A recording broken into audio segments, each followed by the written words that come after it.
অবশ্য দীর্ঘদিন থেকে পরিকল্পনা করছিল, করার পরে এটা হচ্ছে আজকে হয়তো তারা সুযোগ পাইছে বিধায় ভিতরে ঢুকছে।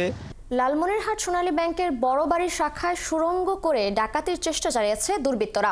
ব্যাংকের পেছনে দুটি সুড়ঙ্গ খুঁড়লেও নৈশ প্রহরীদের তৎপরতায় ডাকাতদের প্রচেষ্টা ভেস্তে গেছে। ব্যাংকের টাকা খোয়া যায়নি, পরে ব্যাংকের টাকা জেলার মূল শাখায় স্থানান্তর করা হয়েছে। সামিরুল ইসলাম পাটোয়ারি মিলনের তথ্য ছবিতে প্রতিবেদন। সোমবার গভীর রাতে লালমনিরহাট সদরের সোনালী ব্যাংকের বড় বাড়ি শাখার পেছনে গিয়ে দেখা গেছে 4 ফুট ও 1.5 ফুট করে দুটি সুড়ঙ্গ। প্রতিটি সুড়ঙ্গ দিয়ে সহজেই একজন করে মানুষ ঢোকা যায়। সে চেষ্টাও করেছিল ব্যাংক ডাকাতেরা। এদিকে অদ্ভুত আওয়াজ পেয়ে তৎপর হয়ে ওঠেন নৈশ প্রহরীরা। তাদের তৎপরতায় ডাকাতদের ভাগ্যে শিকে আর ছেড়েনি।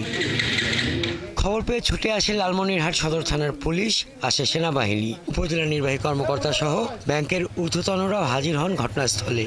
ব্যাংকের ভেতরে রক্ষিত টাকা নেওয়া হয়েছে জেলা শাখায় মূল ব্রাঞ্চে, আর অতিরিক্ত পুলিশ মোতায়েন রয়েছে বড় বাড়ি সোনালী ব্যাংক এলাকায়। ঊর্ধ্বতন কর্তৃপক্ষ আসছিলেন, ওনারা দেখছেন কোনো সমস্যা নেই। নিরাপত্তা ফাঁকি দিয়ে তারা কে বা কারা পরিকল্পনা করে, এটা অবশ্য দীর্ঘদিন থেকে পরিকল্পনা করছিল, করার পরে এটা হচ্ছে আজকে হয়তো তারা সুযোগ পাইছে বিধায় ভিতরে ঢুকছে।